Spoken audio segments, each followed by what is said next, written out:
말과 마병의 힘을 의지하는 것이 인간의 지혜라고 했습니다. 그러나 하나님의 지혜는 하나님 앞으로 나아가는 것이라.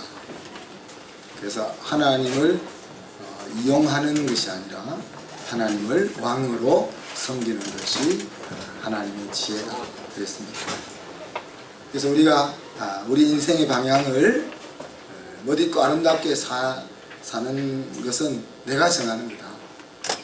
물질의 어려움을 만나지 않으려면 어떻게 하면 된다고요? 물질 부분에 하나님을 왕으로 빨리 모셔버리면 되는 거죠. 건강하게 살려면 살고 죽는 것이 그것에 있어서 하나님이 주인이 되게 해버리는 겁니다. 행복한 가정을 이루려면 내가 여호와 경외하기를 배우고 우리 자녀들이 여호와 경외하기를 배우도록 이끄는 겁니다. 승리하는 자녀로 여러분이 키우기를 원한다면 하나님의 깃발을 들고 싸워 나갈 수 있도록 이끌어 주는 것입니다. 한 주 동안 생각해 보라 했는데 혹시 그렇게 하나님을 왕으로 모시고 내 인생을 살겠다고 정한 우리 청소년들이 있습니까? 있으면 손을 들어보세요. 목사님 상 줄지도 모르니까. 있어요? 아직 용기가 없어서 안 들은 것 같은데 다음 주도 또 물을 거예요. 우리 아이들은 아직 용기가 없어서 손을 못 들었는데 나는 사업을 하나님의 영광을 위해서 하나님을 왕으로 섬기기 위해서 사업을 하겠다. 나는 가정을 아내와 남편이 아니죠. 남편과 자녀들을 하나님을 왕으로 섬기는 마음으로 그렇게 살겠다는 아내들 있습니까? 아무도 손을 안 드세요? 자, 들 때까지 주일마다 물을 겁니다.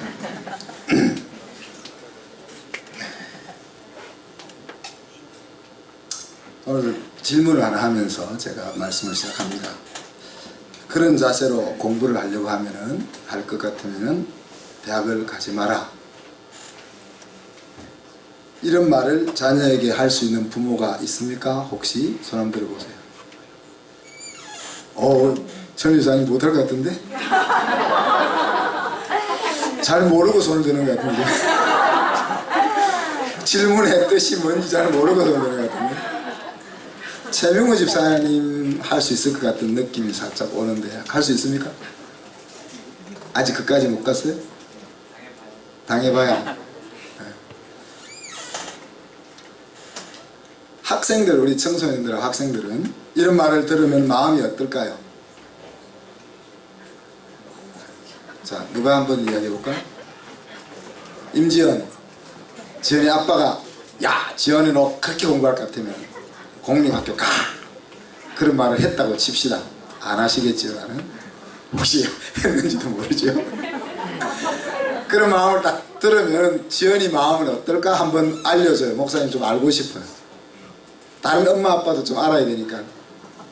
그런 말을 들었다 그럼 지연이 마음은 어떨까? 큰 소리로 두렵다. 두렵다. 최영희 집사님 이제 집사가 됐으니까 옛날에 그런 소리를 학창시절에 들었다면 어떤 느낌일까요? 최정희 집사님한테 두리번거리지 마시고 이제 끝났다. 이야, 저런 사람도 있군요. 그러니까 함부로 말하면 안 됩니다. 그죠? 저런 아이가 있을 수 있기 때문에. 자, 그런데 이런 말을 하는 부모의 심정이 어떠한가 하는 것들을 또 한번, 자, 우리 천미 집사님 만약에 그런 말을 할 수 있다 그랬는데 만약에 요한이와 요셉이를 향하여 그런 말을 했다. 그때 아버지의 심정은 어떤 심정을 가지고 그런 말을 했을까? 찢어지죠. 그게 찢어진다 말하면 찢어지는 걸 구체적으로. 그래도 그 아이를 위해서 아이가 진짜 중요한 것이 무엇인지 알도록 하는 마음을. 그렇죠. 그러니까 진짜 대학을 가지 말라는 것이 아니고 얼마나 더 중요한 것이 있는지를 알리기 위해서 이제 그런 언어를 쓴다는 이야기죠. 근데 이런 언어가 오고 가면서 뭐가 생깁니까? 부모와 자녀 사이에는 오해가 생깁니다. 오해가 생기면 서로 힘들죠. 마음이 상하고 힘듭니다. 그래서 오늘 나눌 말씀은 그런 오해에 대한 이야기입니다. 이스라엘 백성들이 하나님에 대한 오해를 가지고 있었습니다. 오늘 읽었던 말씀 그 오해가 나오죠. 하나님이 야곱아 들으라, 이스라엘아 들으라, 그렇게 말씀하십니다. 야곱은 어떤 사람의 대명사입니까? 하나님을 믿고 하나님의 축복을 귀하게 생각하지만 그 하나님의 복을 얻는 데 있어서는 인간적인 수단과 방법을 다 동원하는 사람을 대표해서 성경은 야곱아 그렇게 부릅니다. 이스라엘은 하나님의 은혜를 사모할 뿐 아니라 그 생각과 행동도 하나님의 아들, 딸답게 살아가는 백성들을 부를 때 이스라엘아 그렇게 불렀습니다. 근데 오늘 하나님이 부르시는 것은 야곱만 부른 것도 아니고 이스라엘만 부른 것도 아닙니다. 그러니까 신앙생활을 잘 못하는 사람이나 신앙생활을 나름대로 잘하는 사람이나 일반이라는 이야기입니다. 그리고 그들을 향하여 하나님이 부르고 있는 거죠. 자, 이 둘의 오해가 뭡니까? 하나님을 잘 신앙하고 있는 이스라엘이나 하나님의 축복을 사모하지만 인간의 방법을 동원하던 야곱이 가지고 있었던 오해는 무엇입니까? 내 사정은 하나님이 모른 채 하신다. 그죠? 또 내 원통함은 하나님이 들어주지 않아. 그래서 내 인생은 이렇게 힘들어 하는 것이 오늘 하나님이 말씀하시는 오해라는 이야기죠.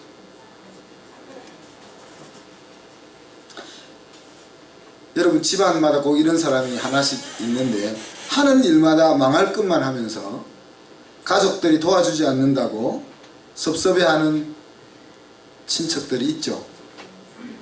없습니까? 대부분 집집마다 돌아보면 다 한둘씩 있더라고요. 이런 사람들이 있고. 어머니들은 도와주다가 자식 버리고 또 형제 우애는 무너지고 심지어 가정까지 무너지게 되는 경우가 종종 있습니다. 근데 이와 같이 하는 일마다 망할 길만 가는 그것을 바라보는 형제들, 그 생각해 보셨어요? 또 코가 끼어서 어쩔 수 없이 도와주고 있는 어머니들, 그 심정을 한번 생각을 해보시기 바랍니다. 억울하고 원통할 것은 이 세상에 없습니다. 적어도 하나님의 자녀들에게는 억울하고 원통할 일은 없습니다. 왜 그렇습니까?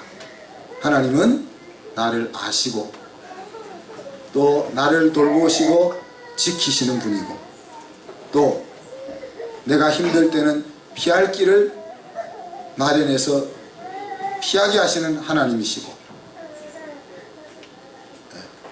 그 하나님이 그럼에도 불구하고 나에게 억울하고 원통한 일이 일어났다면 그것은 억울하고 원통한 일이 아니고 하나님이 허락하신 일이다.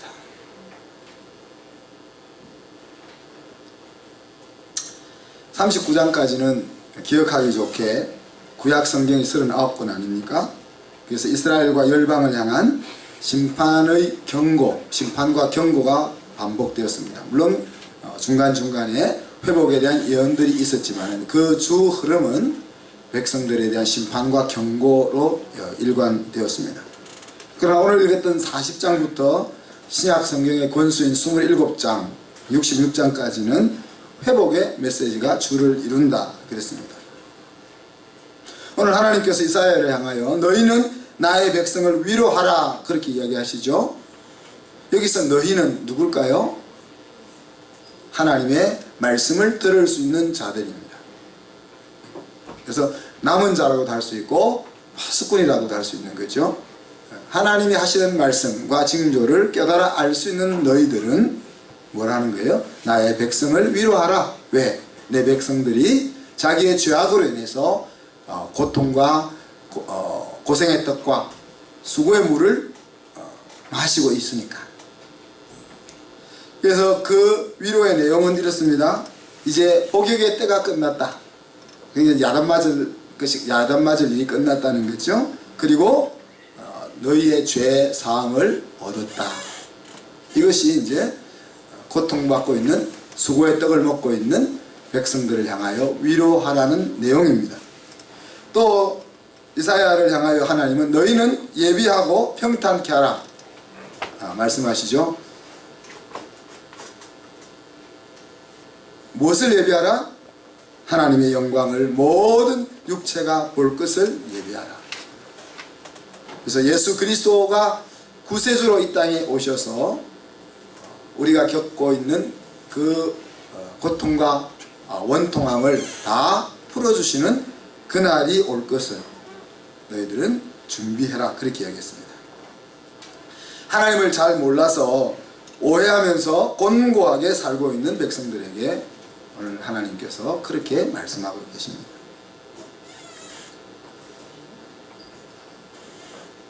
하나님은 이사야를 통해서 육체는 풀이요 육체의 아름다움은 들의 꽃과 같다고 말씀하십니다.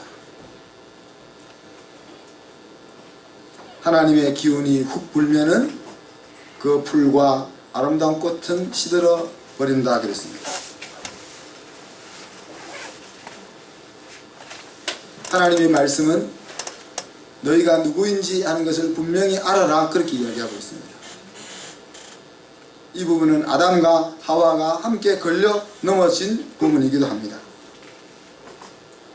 그뿐 아니라 대부분의 인간이, 대부분이라기보다는 모든 인간이 걸려 넘어지기 쉬운 그런 부분입니다. 내가 대단하게 보이게 되고 나아가서는 하나님의 자리를 앉으려고 할 정도로 그렇게 인간이 대단해 보이는 그때 우리는 하늘 끝까지 닿을 나무로 자기 자신을 바라보지만 오늘 하나님은 너는 한 계절 잠깐 들판에 나타났다 이름없이 사라지는 풀이라고 이야기하십니다. 피어난 꽃을 보면 아름답지만은 한 계절이 지나지 못해 시들어버리고 나면은 꽃의 아름다움은 온데간데 없고 치우지 않으면 지저분해지는 쓰레기가 되는 그 꽃과 같이 우리는 우리들이 이루어 놓은 무언가를 바라보면서 대단하게 생각하고 아름답게 생각하지만은 하나님께서는 잠깐 피었다 시들어버리는 그래서 지저분해진 들꽃이다 그렇게 이야기합니다. 하나님이 주셨기 때문에 대단한 것이지 하나님 안에 있기 때문에 아름다운 것이지 하나님 밖으로 나가기만 하면 그와 같은 것뿐이라는 것을 하나님이 분명하게 말씀하고 있습니다. 그러면서 너희 하나님을 보라, 보게 하라 그렇게 말씀하시죠. 누가 보라는 것입니까? 여기 12절에 보면 누가 이런 말이 나옵니다. 하나님을 소개하면서 누가 뺨으로 세상을 재며 그런 식으로 표현합니다. 그러니까 누가 바다의 물을 헤아릴 수 있으며 누가 이 지구와 같은 것이 수천억 개가 넘는 이 우주를 헤아릴 수 있으며 수억 개가 넘는 은하계를 누가 헤아릴 수 있으며 이렇게 이야기하는 겁니다. 왜 이런 말을 하실까요? 보라, 17절은 보라 그렇게 얘기하시죠. 하나님 앞에 열방은 아무것도 아니다.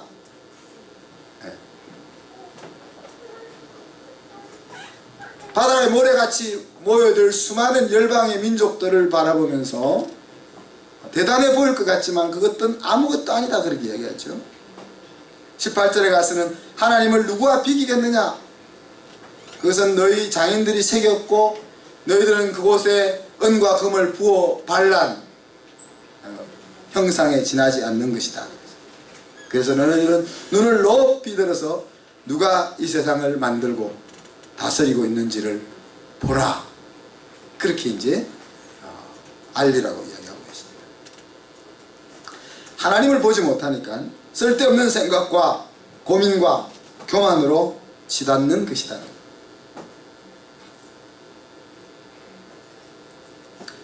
그런 배경 속에서 오늘 본문이 이야기가 되는 겁니다. 오늘 본문은 자기 자신을 알리시는 하나님의 내용들이 나옵니다. 영원하신 하나님, 시간을 넘어 계신 하나님을 이야기합니다. 창조주 하나님, 모든 것의 주인인 하나님, 심지어 하나님이 없다고 떠드는 그들도 만드시고 이 세상에 있게 하신 그 하나님,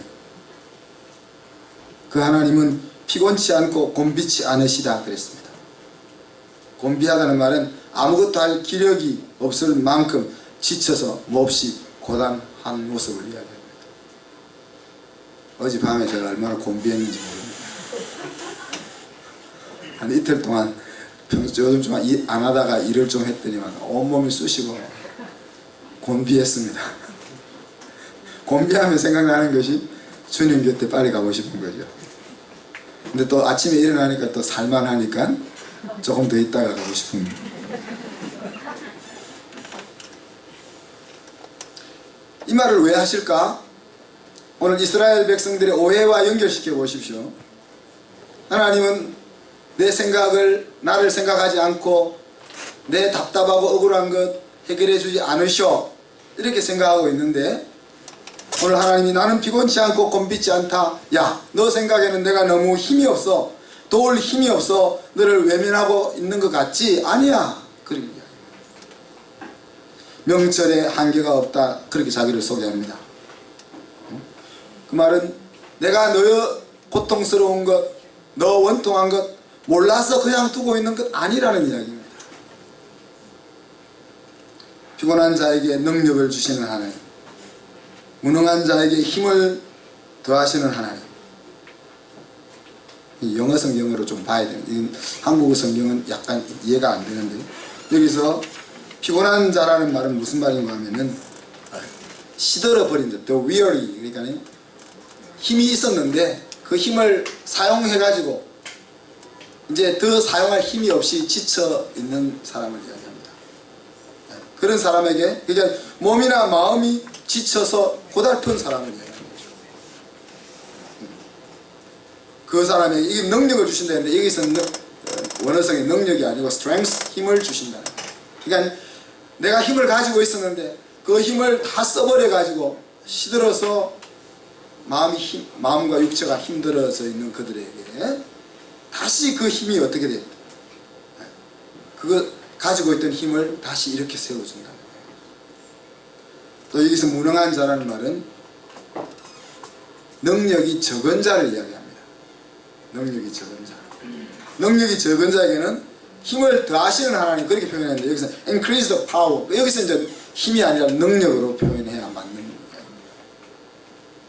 태어나면서부터 나는 능력이 적어, 그래서 나는 할 수 없어 라고 말하는 사람에게는 뭘 주신다는 거예요? 너 능력을 적게 가지고 태어났어? 그렇다고 못하는 거 아니야. 내가 너 적게 가지고 태어난 능력을 더 키워줄게, 더 증가시켜줄게. 그렇게 하나님이 자신을 소개하고 있다는 겁니다. 그렇게 되면은 소년도 피곤하고 곤비하고, 소년들이 지금 많이 앉아있는데, 제가 40대까지만 해도 밤 1시, 2시까지 일하고 새벽에 일어나도 별로 안 피곤했는데요, 이제 50, 60이 가까우니까 피곤하거든요. 우리 청소년들은 밤새 놀다가도 다음날 좀 푹 자고 늦잠 자고 나면 일어나면 또 말도 다음날 또 좋은 친구들하고 만나면 또 놀고 싶어. 그런데 그 소년이 피곤해서 나 오늘 놀기 싫어, 그런 일이 생겼다는 게 얼마나 피곤하면, 그죠? 장정이 넘어지는 것은 뭡니까? 장정은 힘을 가장 많이 쓸 수 있는, 크게 쓸 수 있는 나이가 장정이죠, 그죠? 근데 소년도 피곤하고 장정도 넘어지는 상황이면은 사실 너무너무 힘든 때를 만났다는 거예요. 그런 상황에 오직 여호와를 앙망하는 자에게는 새 힘을 주실 것이다, 이렇게 얘기했습니다. 여기서 새 힘을 준다는 말은 새로 준다는 말이 아니고 여기서 renew their strength, 내가 가지고 있던 그 힘을 다시 한번 새롭게 해서 그것을 다시 사용할 수 있도록 해주신다. 어떤 연유로 인해서 내 힘이 줄어들어 버렸는데 그 줄어들어 버린 그 힘을 하나님이 다시 재생시켜서 다시 사용하게 해주신다. 그러면 어떻게 됩니까? 독수리의 날개치며 올라감 같고 달려가도 힘들지 않고 걸어가도 피곤치 않게 되는 일이 일어난다. 누구에게요? 여호와를 앙망하는 자에게. 자기의 요구와 희망이 실현되기를 간절히 바라는. 그래서 이 요구의 단계를 거쳐서, 이 앙망의 단계를 거쳐서 이르는 곳이 우리가 지금 기도하는 하나님이 왕이 되는 자리입니다. 하나님, 내가 하나님을 위해서 살 테니까 나에게 힘을 주세요 하는 단계를 지나서 우리는 하나님이 왕입니다 라고 살아갈 수 있는 거죠. 그래서 하나님이 왕이 되는 자리로 나아가면은 이제 쓸데없는 고민으로 힘들 일이 사라지는 거예요. 내가 왜 아직 번민하고 고민하고 힘들어? 아직 여호와를 앙망할 수는 있어도 하나님의 왕의 자리에 있지 못하기 때문에 그렇다고 보면 됩니다. 사랑하는 성도 여러분, 하나님 아버지에 대한 오해가 있습니까? 여러분 한번 생각해 보십시오. 오해가 없을 리가 있겠습니까? 하나님의 모습이 수천 수만 가지로 성경 속에서, 성경을 통해서 우리에게 알려지고 있는데 그 구석구석 속에 하나님에 대한 오해가 얼마나 많이 있습니까? 우리가 또 자기 인생에 대한 아쉬움이 있습니까? 여러분?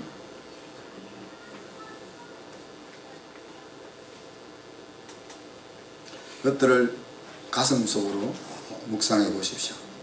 하나님에 대한 오해는 어떤 것이 없나? 내 인생의 아쉬움은 무엇이 있나? 내 인생의 아쉬움을 한탄하면서 아쉬워할 필요는 없을 것 같아요. 아쉬움을 느끼는 그 순간부터 하나님이 부르실 때까지 그 아쉬움을 해나가면, 수행해 나가면 되는 겁니다. 그것이 신앙이죠. 신앙은 과거가 아니고 영원한 현재입니다. 내가 앞으로 이렇게 할 거야, 내가 과거에는 이렇게 했어가 아니고 그 아쉬움을 가지고 그 아쉬움이 되지 않도록 오늘을 사는 것이 신앙이죠.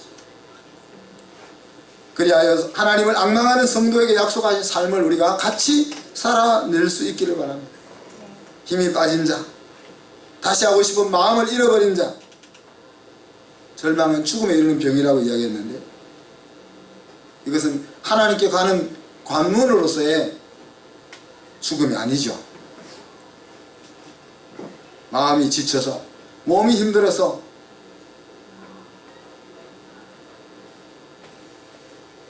마음을 잃어버린 자가 있다면 하나님이 다시 힘을 주신다고 했습니다. 능력이 적은 자, 그래서 나는 할 수 없어 라고 말하며 산다 할지라도 하나님은 내가 마음먹은 것을 할 수 있도록 능력을 증가시켜 주실 것이라고 약속하십니다. 말씀을 마무리하면서 성경 속에서 이런 세 사람을 제가 모델로 한번 찾아봤습니다.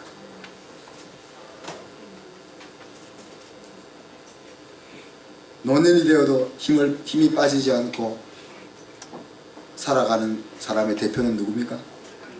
갈렙. 그래서 갈렙 클럽이 만들어질 수 있으면 좋겠다. 원정지사는 웃을 일이 아니야. 아직 갈렙 클럽 가려면 멀었어요. 그러니까 갈렙을 대표적으로 우리가 생각해보면 85살이 되어서 이 산지를 내게 주소서, 여러분 그것만 기억하면 됩니다. 85이 되면은 이제 세상 끈을 접고 하나님의 갈 날만 기다리는 그 나이인데, 그 나이에 젊은 장군들도 가기 싫어하는 강한 산지족이 살고 있는, 거인족이 살고 있는 그 산을 내가 취하겠다고 저 산지를 내게 주소서라고 외쳤던 사람이 갈렙입니다. 그래서 갈렙 클럽에 들어갈 수 있는 사람은 우리 김신혜 집사님, 저 위로, 제 위로는 갈렙 클럽에 들어가야 됩니다. 네. 둘째는 저 뒤에 우리 자라는 미래의 희망이 되는 청소년들의 모델이 될 수 있는 사람은 누굴까요? 다니엘. 네. 그래서 다니엘 클럽이 만들어졌습니다. 다니엘은 오늘 우리 설교에서 이야기했던 것처럼 하나님을 왕으로 섬길 결단을 한 사람인 거죠. 마음에. 그냥 결단을 해가지고 지식을 받아서 공부 잘하고 좋은 대학 가고 이런 관점 말고, 다니엘이 하나님 주신 지혜를 받아가지고 총리가 되겠다 그런 생각을 가지고 그 몸과 마음을 지킨 것이 아닙니다. 어떤 상황이든지 간에 하나님을 왕으로 섬기는 삶을 살겠다고 결단한 것이고, 하나님이 그 결단을 이쁘게 보셔서 그 나라의 인자가 되는. 마지막 우리 중년, 대부분의 중년, 우리는 갈렙 클럽에 들어가지 못할 중년에 대표되는 사람은, 모델은 누굴까요? 마음이 통하는지 한번 봅시다. 누굴까요? 성경의 인물 중에. 네? 이렇게 너무 퀴즈가 어렵죠? 모세라고 할까요? 여호수아라고 할까요? 뭐 그럴 수도 있겠어요. 여호수아도 될 수 있고 모세도 될 수 있는데, 이름 넉자로 하면 누굴까요? 네? 여호수아. 스룹바벨을 저는 세워봤습니다.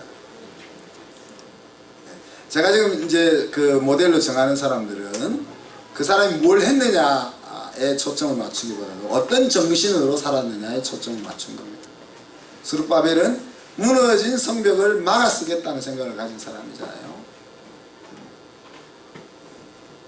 그래서 이 땅에 무너진 가정과 이 땅에 무너진 교육을 막아 서고자 하는 마음을 넣는 스룹바벨 클럽. 그래서 이제 우리 그런 세 클럽이 우리 교회에 왕성하게 활동되어질 수 있었으면 좋겠습니다. 하나님에 대한 오해가 혹시 있었다면 오늘 하나님이 자기를 소개하는 그 장면 속에서 그 오해를 풀고, 힘이 없는 자에게는 힘을 더하시고 지친 자에게는 힘을 새롭게 하시고, 지혜가 부족하면 지혜를 더하시고, 그리해서 우리를 하나님을 왕으로 섬기는 그런 자리로 이끌기를 원하시는 그 하나님을 만날 수 있기를 주님의 이름으로 축복합니다. 아멘. 기도하겠습니다. 하나님 사랑과 은혜를 감사합니다. 세상 아무리 힘들어도 하나님께 도움을 구하고 나아가는 자는 힘찬 인생을 살 수 있다고 약속하셨음을 감사합니다. 여기 머릿속에는 당신의 사랑하는 자녀들이 모두 그 하나님의 약속을 자기의 것으로 받아 누리며 살 수 있는 하나님의 귀한 일꾼들로 세워 주옵소서. 젊은이들은 이 시대의 다니엘이 되게 하시며, 늙은이들은 이 시대의 갈렙이 되게 하시고, 우리 중년들은 스룹바벨과 같이 무너진 곳을 막아서고자 하는 그런 정신을 가지고 이 시대를 도전할 수 있는 저희 교회가 되게 하여 주옵소서. 감사드리며 예수 그리스도 이름으로 기도하옵나이다. 아멘.